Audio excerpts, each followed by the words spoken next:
This episode is about something deeply unsettling, because in most murder cases, there's one thing investigators rely on above all else: a body. It tells a story, how someone died, when they died, sometimes even who killed them. But what happens when there's no body, no crime scene, no cause of death, no physical proof that a murder even took place, and yet people are still convicted? Today we're diving into some of the most chilling cases where victims vanish without a trace, but justice still caught up with the killers. Hello everyone and welcome to True Crime Catch Up. I'm Stuart Blues. With me is my co-host Adam Lloyd. Hey Stuart. Hello Adam Lloyd. I missed my prompt. There's always a delay hello between that and you saying hello. He wrote this one. So the quality, we'll see. We talk about all things true crime here. We have a bit of a laugh sometimes in the process. So make sure you're following the podcast or subscribed over on YouTube so you don't miss out on a new episode. We release them every single week for our sins. Okay, Adam, so I know from the activity on our Facebook group that this is a subject that people want to talk about. Our listeners want us to talk about. So where's the best place to start, do you think? Well, I think before we get into the cases, and a huge thank you, by the way, to everyone on our Facebook group for all the cases discussed there. We appreciate it, don't we, Stuart?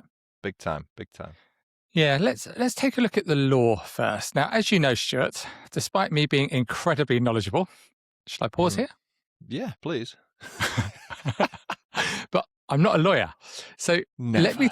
yeah, it's true, I know. So let me tell you how I understand the law. So in UK law, as I see it, you can be convicted of murder without a body, and it's more common than certainly I thought. The data isn't that easy to get hold of, but I've seen estimates of at least 2 cases a year of people convicted in England and Wales for murder with no body. But look, let's not pretend it's easy. It's not, because prosecutors have got to prove 2 things. Number 1, the person is dead. And number 2, that the death was caused unlawfully. And without a body, of course, both become much harder. As there are no forensic causes of death and the obvious crime scene, cases rely on other things. And look, let's come on to that in more detail a bit later.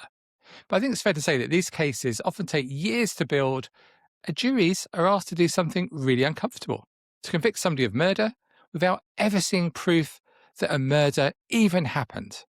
Now, Stuart, I know you covered a high-profile case like that this week, didn't you? Yeah, so on Monday just gone, I released an episode about Suzanne Pilley up in Edinburgh. This took place on May 4th, 2010, so we're almost 16 years to the day after she disappeared. So the long and short of it is that they were coming off the early May bank holiday, so this was a Tuesday, and Suzanne was heading to work, following the normal routine, getting back into the swing of things. She gets on a bus, 2 buses actually. While she's on the bus, she texts her mum. She'd been on a date the previous night. She'd been to this guy's house she'd met online. They'd only met a couple of times, but she texts her mum saying, "Oh, I think he likes me." Everything's going normal. She texts her mum quite frequently, speaks to her all the time on the phone. She gets off that second bus. She pops into a Sainsbury's local, maybe picks up a meal deal or something, I don't know, a snack or a drink for work. And at about 8:55 a.m, assuming she started at 9, she's spotted on CCTV literally meters away from the entrance of where she worked. This place called, I believe it was Infrastructure Management Limited, I believe. IML was the company that worked there on Thistle Street in Edinburgh. But that was it. She suddenly vanished. Now, initially, it was believed she didn't make it to work, and investigators had that to go on. But later on down the line, more footage was released that confirmed she did actually make it through the door, but that wasn't made aware of till down the line. But she just disappeared. Now, this isn't someone who would not turn up for work and not let a colleague, a boss know, or even let her mum know. She was an avid texter, was Suzanne. So for her to just disappear like that out of the blue, it was completely out of character for her. And instantly, well, not instantly, but quite soon after, attention turned to David Gilroy, who was a former, I don't like the term lover, feels a bit sordid, but they had an affair basically. Gilroy was married with 2 kids, and he had an affair with Suzanne for about maybe 6 months or so. He even moved into her flat, and he was on the electoral roll there, so that's how serious he was. It's not like he just popped in every now and again. He got questioned, said he didn't know anything about it. Long story short, it come later on down the line that Gilroy would end up being convicted of murdering Suzanne, despite, to this day, her body never being found. Now, there are a lot of red flags in this. If you want the full detail, listen to my episode, shameless plug. But he was seen by various people driving proper rural areas around Argyle Forest, and there's a place up there called the Rest and Be Thankful. I don't know if you've heard. It's like a mountain pass. Yeah, it's on the coast, isn't it? Yeah, it's a beautiful place, but isolated. So if you wanted to hide something, such as a body, that's kind of where you would pick, right? And on the day after she disappeared, so we're on May 5th, he went to this school up in Lochgilphead. And sometimes with his work, he would go to the school. They had a contract there, but they weren't expecting him. And he wasn't there for long. He literally went in, got some bin bags and left. Really weird. Then he was spotted about 2.5 hours apart in these rural areas right up there in Scotland. A journey that would have taken 40 minutes. There was issues with his car. He had like broken suspension coils or springs. He had foliage tucked up. He'd clearly been off-road in his car. There was something about an umbrella being on the back seat. They think that he killed her in the basement of the building where she worked because he kept going down there on May 4th when he had no reason to.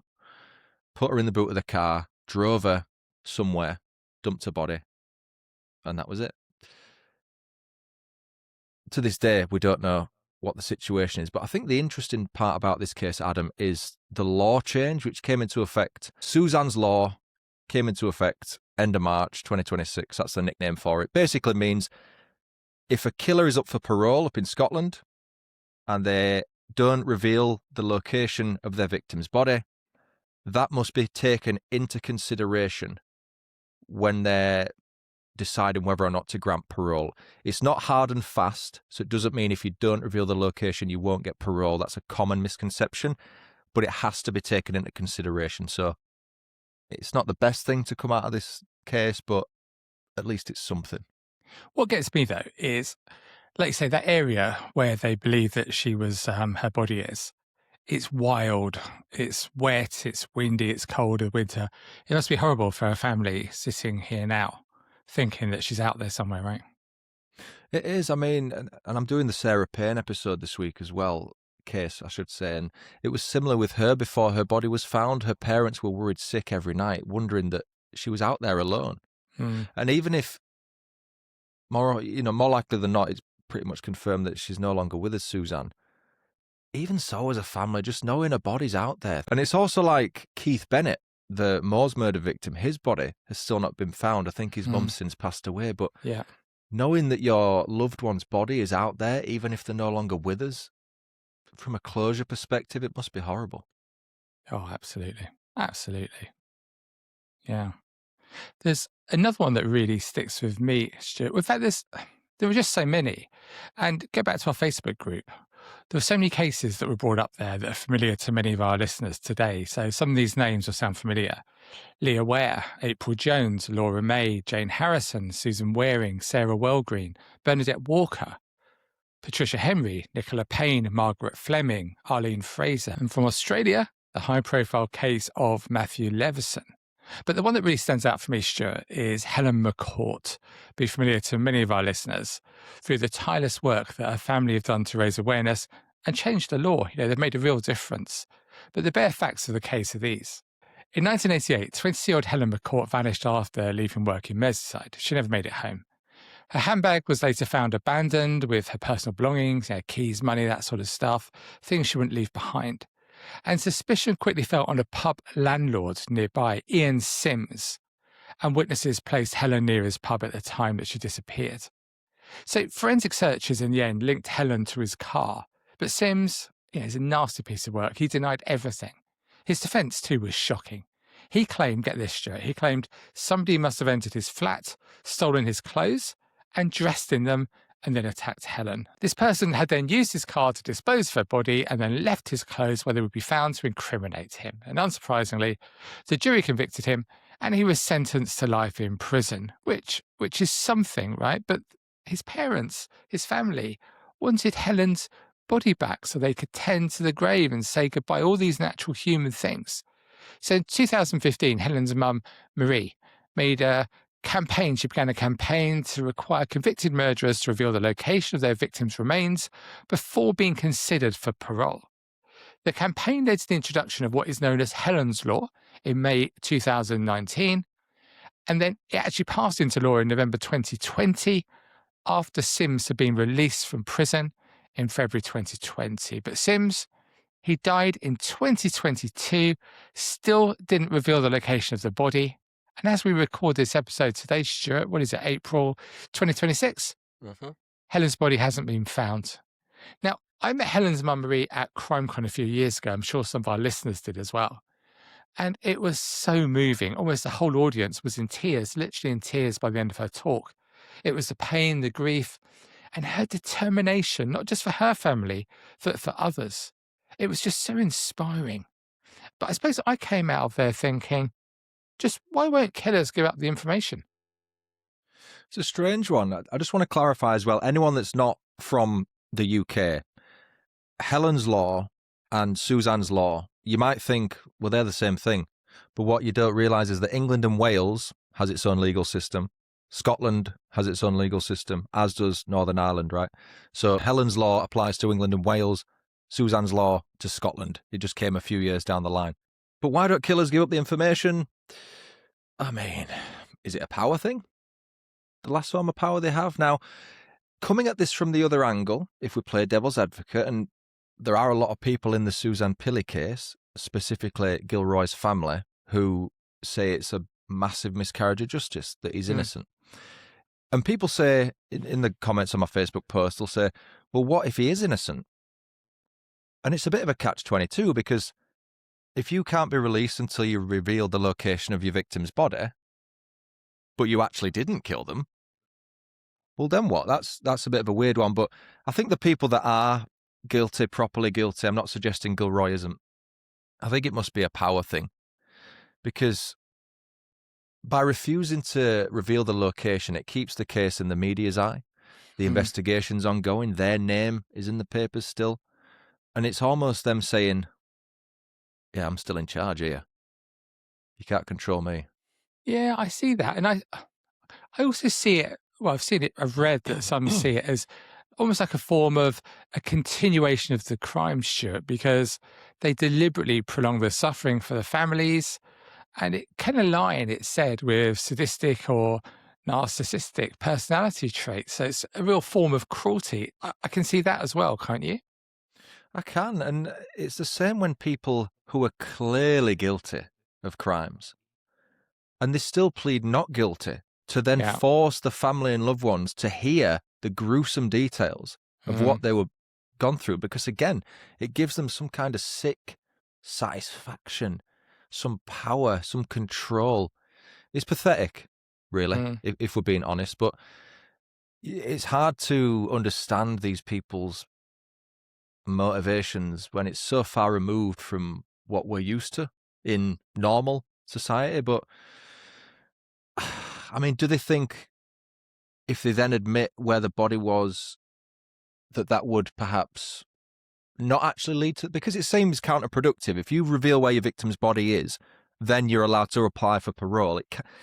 It makes sense, but it's also counterproductive. So they might just think, well, if I do admit that, if I actually admit I was wrong, maybe it'll go against me. Maybe I'll get more time in prison. I don't know. It seems a weird one. Do you know, my bottom line of it all, and I see it in court as well, when people show a lack of respect to the family. I had it this week where the killer, he stuck two fingers up and he spat at the family, nice touch, class. But don't you think there's something about, you've gone to court, you've tried to get off, right? And you haven't. And in the end, there's a moment where it's over. At least show some modicum of respect to the family now, right? It is, and I mean, they're not going to get any medals for admitting what they've done finally. But I think it would, again, we're not in that situation, thankfully, but perhaps it would offer finding the body would offer closure, of course it would. But what I mean is, in the situations where there is a body and someone denies they've done it, when they clearly have, if they then say they have, for the family of that victim, I would have thought that even just hearing that would maybe put I don't know, maybe it would finalise things. Maybe he's finally admitted it. Now we know 100%, because there's always that doubt. Yeah. If people say they don't do it, as much as the evidence is there, often it's evidence that the jury finds them guilty beyond a reasonable doubt, but there is still always going to be a doubt if someone says, I didn't do it. No, I don't disagree, but I also think for some of these people, I think it's that leverage, isn't it, that they think they've got about parole, for example. So Sims, prime example, if he revealed where Helen's body was, would that take away his bargaining power as he saw it? Would it close off any of that negotiation leverage? Almost like it gives him something to trade with the authorities later. Do you see that? There is that side of things, but do you think some of it is self-preservation while they're in prison? So, for example, Roy Whiting, who killed Sarah Payne, I don't think he's even ever admitted to doing it, but he's been attacked at least 4 times in prison, some of it quite serious. Do you think these people, for self-preservation purposes, think, well, if I actually admit that I did do that, maybe I will become even more of a target, versus, yes, I'm in prison, but if I tell people, honestly, I didn't do it, is that something that maybe they think? I think so. And I think following on from that, I think for some of them, because it's also just denial, self-deception, isn't it? Because Yeah. how do you live with yourself? Like the Sarah Payne case is a prime example. When you've committed a crime so abhorrent, how can you live with yourself? So do you almost psychologically refuse to accept what you've done? Because if you admit where the body is, this is really admitting your guilt in a very real, well, it's an irreversible way, isn't it? I mean, it's like these people live in an alternate reality, don't they? Yeah. What goes through someone's head to commit the atrocity is one thing, but then to not admit it when you've been caught out, I don't know what the answer is. Would love to hear from a psychologist if anyone has any common traits for these people, if anyone's spoken to people such as this, but they're the sorts of people, you mentioned the word narcissist, they will never admit they're wrong, because in their head, they aren't wrong. Can you generalize so much, though, with so many different sorts of murders? You can't, no. I think you have to take each one on its merit. However, there will be common themes between the. It's like the old adage of, serial killers torture animals when they're younger. That's ingrained into people's minds. It's not true for the most part. Not everyone. Some people do, the more notorious cases, but all it takes is a little bit of smoke and the fire starts. It spreads so quickly, and then it soon becomes fact. It's only when you hear from people who've actually spoken to these individuals and treat them as individuals, even though there might be common themes, where you realise, yeah, that's similar to that, but actually it's not the same, because they're different people, their minds work in different ways, their backgrounds were different, not that it excuses what they've done. But that's the reason why I look into the background of people. I don't really enjoy talking about the killers, but I think it's important to get some context as to where they came from. Nothing justifies what they've done, but I don't know if that's what you think when you do it. I think it's interesting to find out if a killer was once upon a time, say, abused, or, I don't know, moved from foster home to foster home, or had a rough childhood. Is that something that interests you, or is that just me? It interests me less and less. Really? Okay. Yeah, it used to. It interests me less and less nowadays. It really does. I'm just almost not interested in the reasoning. See, I think it's important personally. I think context matters.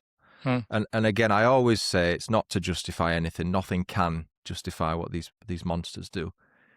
But I think if you want to hear the full story, it's important to tell it instead of sugarcoating a little bit.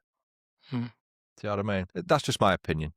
You might disagree. Some listeners might disagree, but that's where I come from. So, for example, Roy Whiting and David Gilroy, completely different backgrounds, but they're still both murderers. Different victim profile, different reasons, different cover-ups. So you could generalize them both as being murderers, but you can't because of all the different factors. And I think the background of the pair of them, so Gilroy was I think he was in the Navy or something for about 10, 11 years. Or even all that can reveal the lengths you would go to cover something up because maybe you think you're smarter than the legal system. Whereas Roy Whiting was just a scruffy git who, a paedophile, and he just denied ever doing anything. Is he still alive? Whiting, I think so. Yeah, I believe so. He was attacked last in 2024, February 2024, I believe. He was, he's been attacked at least 4 times to quite a serious degree. And each time they stab him, they typically say that's for Sarah Payne. Whether that's to get their name in the headline, I don't know. As we know, we don't like people being attacked in prison regardless of who they are. But No. I don't have much sympathy for the guy. No, I don't think you can. Look, let's go back to this missing body. I've heard another explanation for why they won't reveal where the body is. And this is more sympathetic to the killer. They say that panic, loss of memory, sometimes it's quite chaotic when they kill. So maybe disposal sites are forgotten over time, bodies hidden in panic. And I think back to, we spoke earlier about Keith on the moors, didn't we? We spoke about Brady and Hindley doing searches. Were they just, again, was it the cruelty? Were they leading the families astray? Or had they actually forgotten what they'd done with the bodies? I think there's both camps. There's flavours from both camps there. Because with them, I mean, many, many years, decades had passed. Yeah. When they went back to check. And if you've ever been to Saddleworth Moor. Oh, it's bleak, isn't it? Yeah, it's bleak. It's plain. There's not many identifying features on there. So I can imagine after time it would be hard in that situation. What were you doing there? What, Saddleworth Moor? Yeah. I mean, growing up in Huddersfield, we used to drive past it all the time to get to Manchester Airport if we ever went away. Yeah, I've just driven past it loads of times, but yeah, I've never been exploring never been on it. No, Oh. Okay. But you can look out from the window and see that it is pretty, as you said, bleak. I suppose there's some other reasons as well why they might not reveal the bodies. I've heard protecting others, because revealing a body might implicate your accomplices and expose, this is a really interesting one, exposing others who help cover up the crime, particularly if it's a family member or somebody else you don't want to get in trouble for your actions. What do you make of that? I can kind of see it. I mean, David Gilroy's wife was initially arrested for attempting to pervert the course of justice in the Suzanne Pilley case. She ended up actually being called by the prosecution as a witness in that case. But the judge said to her, you are legally allowed not to testify. And she chose not to. Make of that what you will.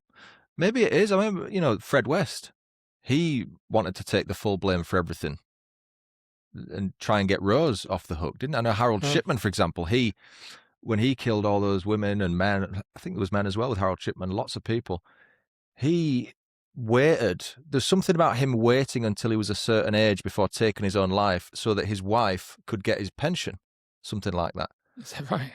Yeah. So, yeah, I think he killed himself either on or around about maybe his 65th birthday. I'm sure there's some precise facts that people will correct me on, but there's something about him killing himself on a specific day so that he was old enough for his wife to receive a pension from his job as a GP, something like that.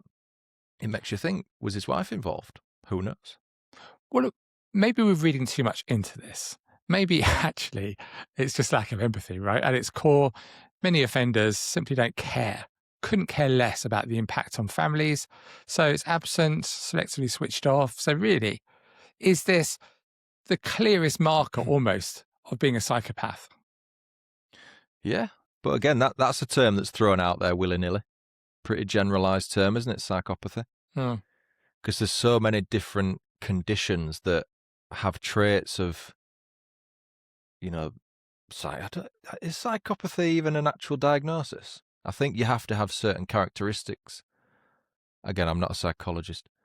So you're not a psychologist. No, I'm sorry. not a lawyer.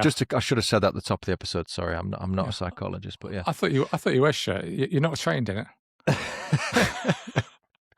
I don't even pretend to be. But yeah, I don't know. I just think these people are wrong uns on so many levels. And some of the cases do make you question the age-old question of, do we need capital punishment back? What's your view? I think with paedophiles, crack on with it. I don't know. Reading about the Southport stuff and those killings in Southport recently, I can certainly see the argument for him But Yeah. I still can't get over the problem of it's just not right to let the state kill. It's not right, is it? It can't be right for them to choose who to kill and who not to kill. Yeah, you could argue that. I mean, I'm not for capital punishment, despite what I just said. Imagine it, David Lammy, the ultimate arbiter of life and Yeah, death. Goodness gracious. But again, and now we always come back to Lammy and his decision. If it was reintroduced, capital punishment, that would mean that one person gets to choose whether someone lives or dies. One person. I mean, it's one person with the judge anyway, but they find out if they're guilty. They then decide if they're going to die. And what method do you choose? I heard someone in America recently, a killer, was, I think it was America, they were killed with nitrogen or something. Really? There's been 3 people in China who I think were child killers or molesters recently being killed, I saw in the news. So it does still happen.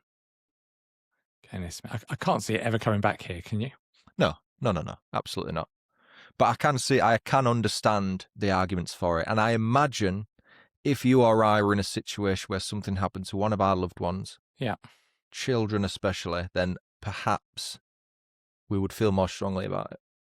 Yeah, no, I don't disagree. Let me give you the last reason why I think people might choose not to reveal the body is that some of these offenders, they feel wrong, don't they? They feel wrong by the victim, by the justice system, by society. So does withholding the body actually become an act of revenge? It's almost like the final act of defiance, isn't it? It is. These people are cruel, aren't they? They want to inflict as much pain, whether it be physically, emotionally, on whomever they can. And if by withholding the location of someone's body, they feel like they're causing further hurt to the family of a victim that they've killed, they want to do it. Makes them feel good, makes them feel powerful. That's the last act of defiance. Yeah, it's that last bit of power, isn't it? Yeah, that's it. But I suppose on the positive, although we've spoken today that there are lots of cases where people have been convicted with no bodies, I think for a large number of reasons, this is less likely to happen in the future, Stuart. Would you agree with that? I think with advances in DNA technology and forensic science, we're seeing a lot of people now who are of the older generations having their justice caught up with them because of these advances. You know, people that have committed offences in the 80s, the 70s, they're now getting sent down while they're in their 70s or 80s. So yeah, we are in a world now where you can get DNA from such a small bit of anything. Do you know what I mean? Yeah. Like dead, maybe even dead skin cells on a pillow, something like that would probably work. You know, before I think it used to be, you know, cheek swabs or a bit of hair, stuff like that. Yeah, easy, Stuart. I don't talk about that. Well, yeah, I always like to mention hair around you. But I think, nowadays it's amazing. Realistically, if you think about it, compared to the 90s when the DNA database was introduced in 95, we're 31 years removed from that now. That's a short period of time. How far the technology's come is amazing, right? Yeah, absolutely. But the other thing is the digital footprints, right? So you think in modern life, how many times have you covered a case where the killer has carried on using the victim's phone to send texts to show they're alive? But nowadays, phone location data, text, social media activity, when that stops, it's immediate suspicion, isn't it? So almost digital silence is the modern equivalent of a body, right? Well, it is. I mean, David Gilroy with Suzanne Piller, he sent a worrying amount of texts and calls in the month leading up to a murder. As soon as she disappeared, all contact stopped. That speaks just as loud as if you were sending messages from her phone to a family member, which a lot of people do as well. I did a case, Shakira Spencer, and one of the 3 people that killed her, this is really bad. They went to the shop to buy cleaning products to clean up and try and prevent them from being caught using Shakira's debit card. Wow. Making her from beyond the grave pay for the very cleaning products they were going to use to try and prevent them from being caught after murdering her. Shocking. Absolutely shocking, isn't it? It's disgusting. Honestly, well, the stuff that you and I do, that never cease to be shocked. As much as we've seen a lot of stuff, there's still always something that will take you aback. It's little things. It's very true. And I often think when I've researched a case for the first time and it's awful, I think, how have I never heard of this story before? Yeah. But that's the thing, that the news can't just be murders, because it would be on 24/7 and no other news would get reported. You could go into the fact of the perfect victim, which I don't like the term, but the media use it. It's they only report on people if they're fitting who they want to portray as a victim. That's an argument from a lot of people whose stories don't get mentioned. But yeah, you can't hear everything. Now, Stuart, I know a lot of people call you a banker, but you work in finance, so it's not strictly true. Sorry, no, it's wanker. You got it wrong. It's wanker. But tell me, in today's world, your financial records, can anyone truly start over and not be noticed? Is that possible anymore?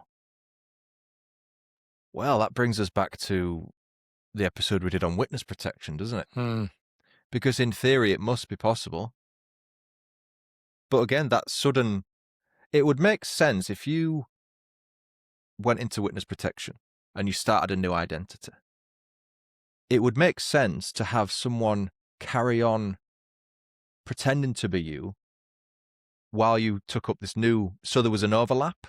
Do you know what I mean? So if someone kept using your cards and paying your bills or whatever, it seems weird to stop that silence, as you mentioned, but it must be hard to start again because there's so much digital footprint out there for everyone. It might be a picture you uploaded to MySpace 15 years ago. It's still on the internet somewhere. It could be in an archive. There's something called the Wayback Machine, which is where you can look at old websites from years gone by, even if they've been removed. Yeah. There's loads of stuff like that. Is that available to normal people or just those of you in finance? If you type in Wayback Machine, it'll take you to archive.org, Wayback Machine, and you can type in an article link and you could view that link. It doesn't work for every website. It's only if it's been uploaded somewhere, but you could say go to 2012 and see what that website looked like on that day. It's weird. There's stuff out there. Do you know another thing I think quite a lot is that the internet's changed everything, hasn't it? And what you were just saying about the DNA database. So I think crime shows, podcasts, documentaries, everything, I think it means that behavioural evidence is now better understood. So courts, they now accept patterns like a sudden disappearance without explanation, breaking strong family ties, leaving behind passport, money, phones.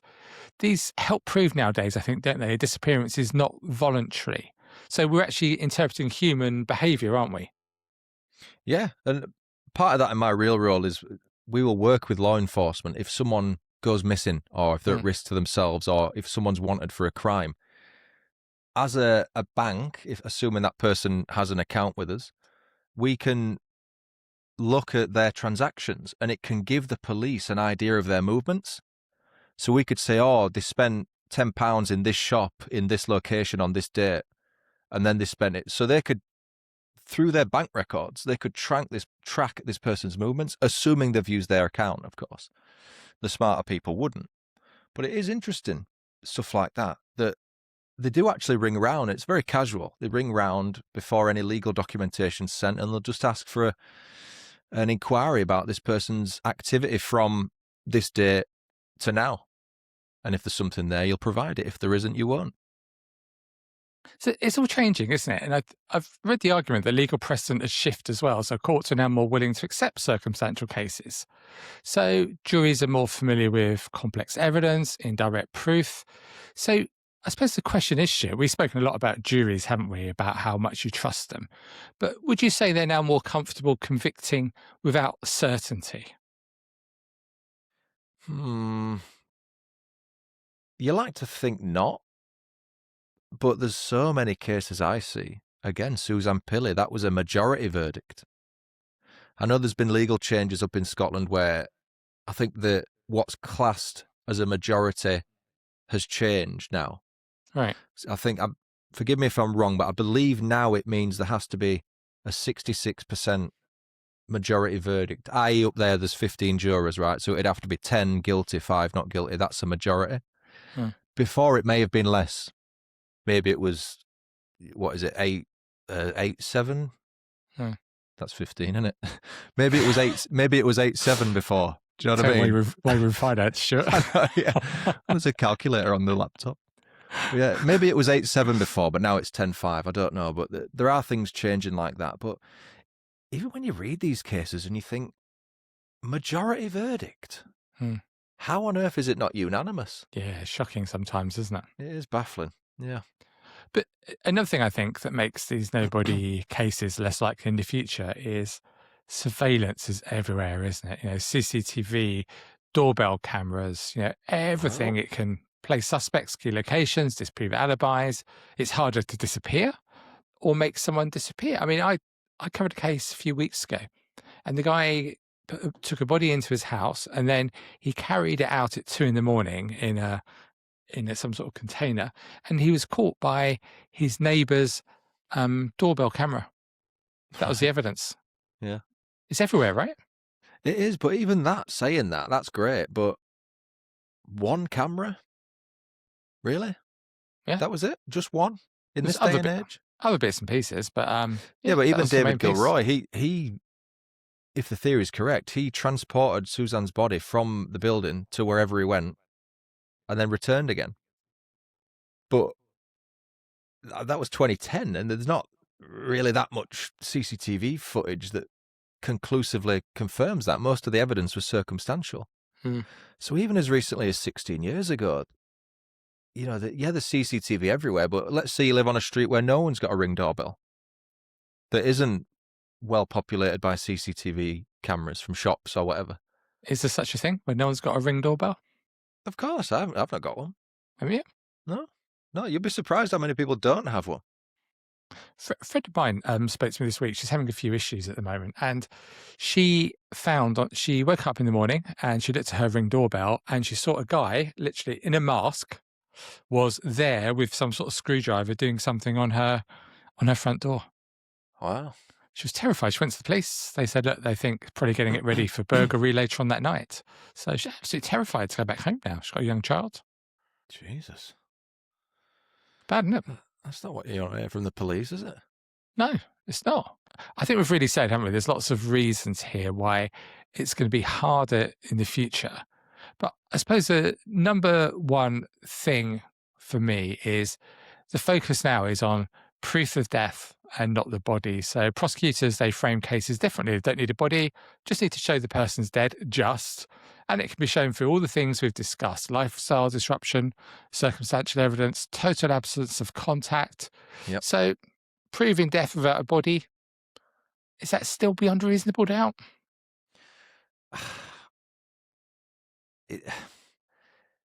It's yes and no, isn't it? Suzanne Pilley's investigation was upgraded from missing persons to murder inquiry pretty quickly. Reasoning being, not only was that new footage released where she was seen entering her work, but also there was just no proof of life. No messages, no phone calls, no debit cards used, no sightings anywhere, not even a log on social media, which in this day and age is rare. Realistically, for someone who wasn't planning to run away, take their own life, didn't have mental health issues or concerns, I'd suggest that it's beyond reasonable doubt that she's no longer with us, right? Yeah, you'd think so, wouldn't you? So I know it's a difficult subject we covered today, isn't it? Because it's murder and it's the worst sort, leaving the families hanging on. But I suppose we can just hope that for all the reasons we've said, we'll see less of this going forward. We can live in hope, Adam. Yep, the world will be a better place in 2027, I reckon. Stuart, don't you? No. No, I don't think so, sadly. What would make it a better place, Stuart? An animal story? Hey, there we go. There's the segue. Yeah. So I found a story for you this morning, Adam, and it's a good one. I'm not going to take credit for the writing. This is Nolan Moore, or as we would say in Huddersfield, Nolan Moore, who wrote this story on some kind of blog. It's called The Mysterious Shark Arm Affair. It's an interesting one. This is from way back in 1935, April 17th, actually, so around about this time, 89 years ago. A fisherman caught a sizable tiger shark off the coast of Australia. So it measured about 4 meters long, 13 feet, and the fisherman was so impressed that he decided to let the beast live. These are the words of the article, people. The beast. It's The not a beast. beast, is it? It lives in the water, for God's sake. I want to let the beast live. The words of Nolan Moore. So instead of being returned to Moore, instead of being returned to the ocean, the shark ended up in a Sydney aquarium where guests could admire the fish from behind the safety of thick glass. Is it a fish? Of course it's a fish. The shark's a fish. Is it? Yeah. Do you think it was a mammal? I don't know. It's a fish, mate. I'm not as good as you with underwater So stuff. you don't want them to be called a beast, but you don't even realise that a shark's a fish. Okay, go figure.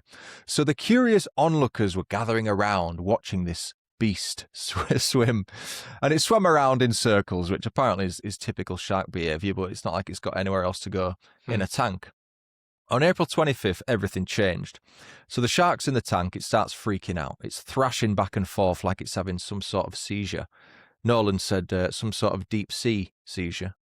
So I don't know what the difference is between that and a on-land seizure, but when it opened its mouth, it regurgitated a human arm.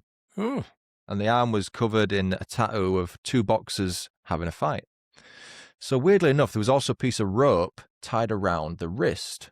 So it's safe to assume a few of the spectators lost their lunch as well. Good wording, Nolan. I love that. So the local authorities fished this arm out of the tank. Oh, so you did there. Good one. There you go. Yep. Not me, Nolan.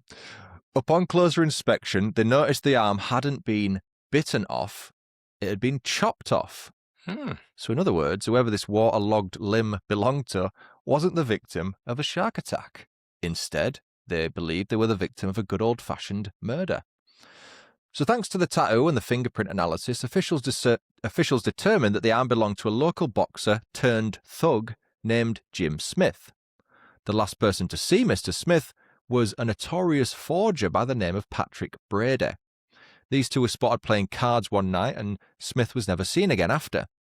According to a cab driver, he'd picked Brady up on the very same night, and the man was quite nervous and refused to take his hand out of his pocket. So the cab driver tells the police that he dropped Brady off at the home of Reginald Holmes, that's the third name in this story. He was a Sydney boat builder who earned most of his money smuggling drugs. It's got everything, this story.